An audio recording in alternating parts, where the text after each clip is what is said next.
धाकड़ खबर, बेखौफ सुबह, बेबाक अंदाज।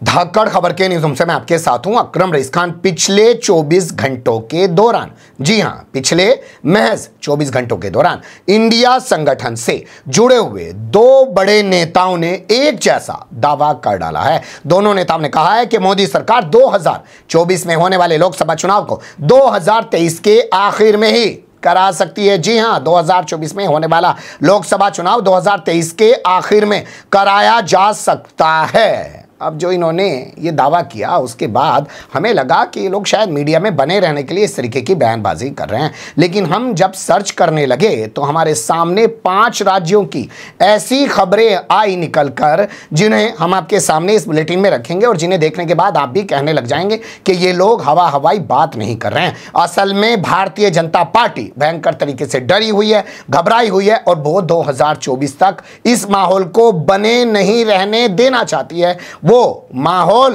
अपने हक में करने के लिए आनन फानन में चुनाव करा रही है, क्योंकि इंडिया तो अभी तैयार भी नहीं है। जी हां, इंडिया तो अभी तैयार भी नहीं है। यहां सवाल यह पैदा होता है कि 5 राज्यों की वो कौन सी खबरें हैं जो बता रही हैं कि बीजेपी के अंदर जबरदस्त घबराहट है, हड़बड़ाहट है और डर है। बोलती हुई तस्वीरों की ज़बानी पूरी कहानी आपके सामने रखने जा रहा हूं, लेकिन सबसे पहले इंडिया के दोनों नेताओं को लेकर बात कर लेते हैं।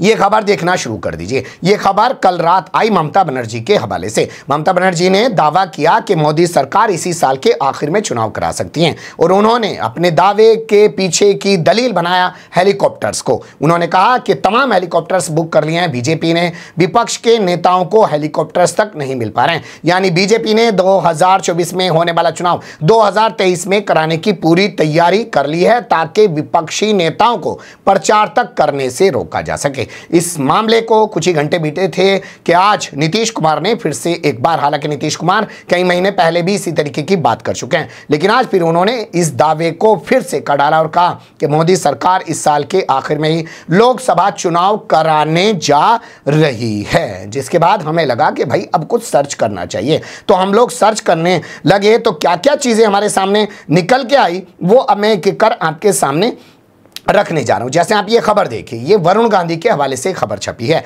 पीलीभीत के वो सांसद हैं, लगता नहीं है इस बार भारतीय जनता पार्टी उनको टिकट देगी। तो कुछ लोग कह रहे हैं वो कांग्रेस में चले जाएंगे, लेकिन राहुल गांधी ने कह दिया है कि वो उनको उनकी विचारधारा के साथ स्वीकार नहीं करेंगे। तो कुछ लोग कह रहे हैं कि वो निर्दलीय प्रत्याशी के तौर पर पीलीभीत से लोकसभा का चुनाव लड़ सकते हैं। उन्होंने कहा, जय श्री राम का नारा लगाने वाले, भारत माता की जय का नारा लगाने वालों को वोट मत देना। ये लोग चुनाव जीत जाते हैं और कुछ ही दिनों में करोड़पति हो जाते हैं। यानी वो चुनाव को लेकर पूरे तैयार बैठे हैं कि अगर पार्टी टिकट नहीं देगी। लेकिन इसे आप उल्टा करके ऐसे भी देख सकते हैं कि पार्टी के अंदर ही जबरदस्त विरोधाभास नजर आ रहा है मोदी सरकार के खिलाफ, और ऐसे में सड़कों पर भी ये तस्वीर नजर आने लगी। देख लीजिए।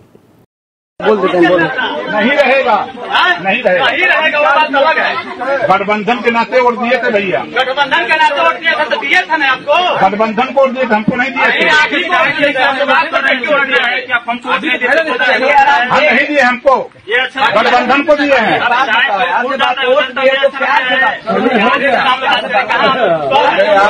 10 लाख का काम हुआ है, कौन लेता है जो देता है, बताओ। काम आपके गाँव में नहीं हुआ है।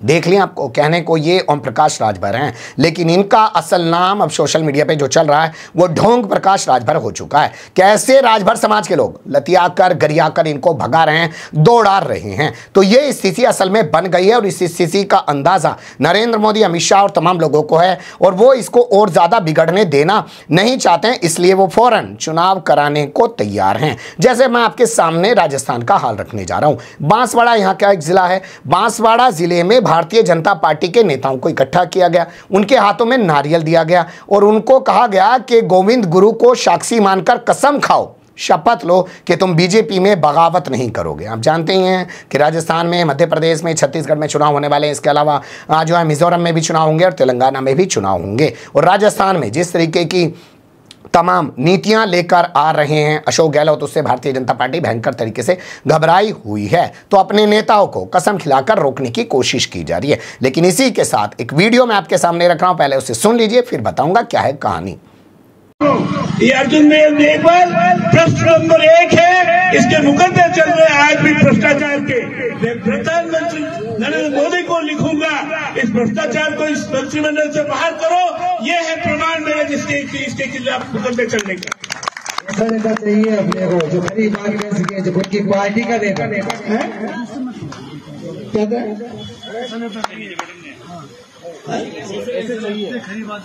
हाँ, तो मैं एक बात कह रहा हूँ, मैंने नरेंद्र मोदी को एक चिट्ठी लिखने वाला हूँ कि भाई तुमने जिसको मंत्री बनाया वो कानून मंत्री, और जो सब भ्रष्टाचार में लिप्त, आवश्यकता है तो भ्रष्टाचार किया लाखों रुपए का, गरीब अनुसूचित जातियों के लोगों को भी नहीं छोड़ा इसने, हर एक से पैसे खाए, और अफसर इसे बचने के लिए भ्रष्टाचार से राजनीति में आ गया और आगे बढ़ गया।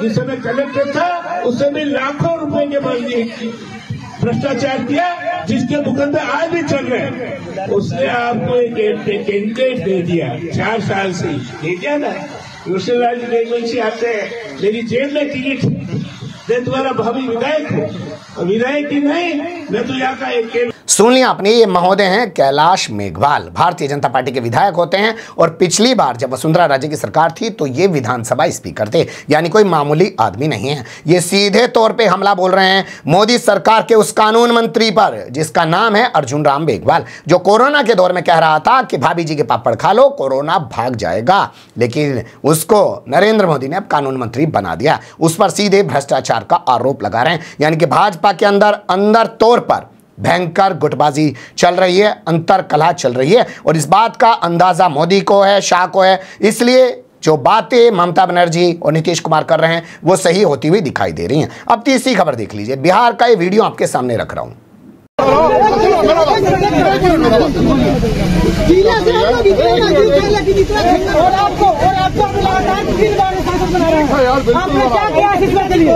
रोड वहाँ नहीं बनवाए हैं, ये रोड कहाँ तक बनवाया है? अच्छा पूरा बनवाया है, इसके बाद वाला खराब हुआ है, रोड बन रहा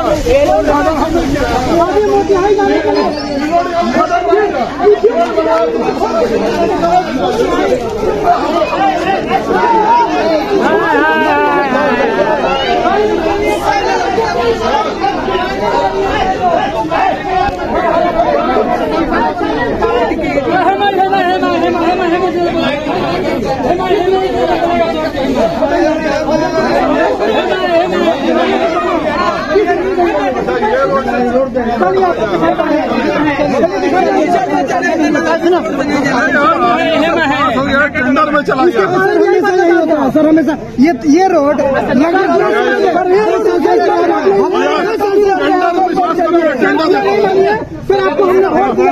देख लिया आपने, बिहार से बीजेपी के बेतिया से सांसद हैं, नाम है संजय जायसवाल, लेकिन इससे भी बड़ा इनका प्रोफाइल है। ये बीजेपी के कुछ दिन पहले तक, जब तक सम्राट चौधरी को प्रदेश अध्यक्ष नहीं बनाया था, तो बिहार में बीजेपी के प्रदेश अध्यक्ष हुआ करते थे। पहुंचे लोगों ने मुर्दाबाद के नारे लगाए, काले झंडे दिखाए, यानी कि भयंकर तरीके से भारतीय जनता पार्टी की नींव हिली हुई है। मैं आपके सामने उत्तर प्रदेश, राजस्थान और बिहार का हाल रख चुका हूं। अब आपके सामने मैं हाल रखने जा रहा हूं मध्य प्रदेश का, जहां पर मामा शिवराज है। अब इस खबर को देखना शुरू कर दीजिए। यह खबर छपी है नरेंद्र सिंह तोमर के हवाले से। नरेंद्र सिंह तोमर देश के कृषि मंत्री हैं मोदी सरकार में। उनसे पत्रकारों ने पूछ लिया कि साहब चुनाव बाद जब नतीजा आएगा तो क्या फिर से एक बार शिवराज सिंह चौहान को मुख्यमंत्री बनाया जाएगा? तो इन्होंने कहा कि हर चीज का सवाल का जवाब मैं नहीं दे सकता हूं, केंद्रीय नेतृत्व उसका जवाब देगा, वो ही डिसाइड करेगा कि अगर सरकार आती है मध्य प्रदेश में तो मुख्यमंत्री कौन होगा। अब इसी से आप समझ लीजिए किस कदर गुटबाजी है। नरेंद्र सिंह तोमर भी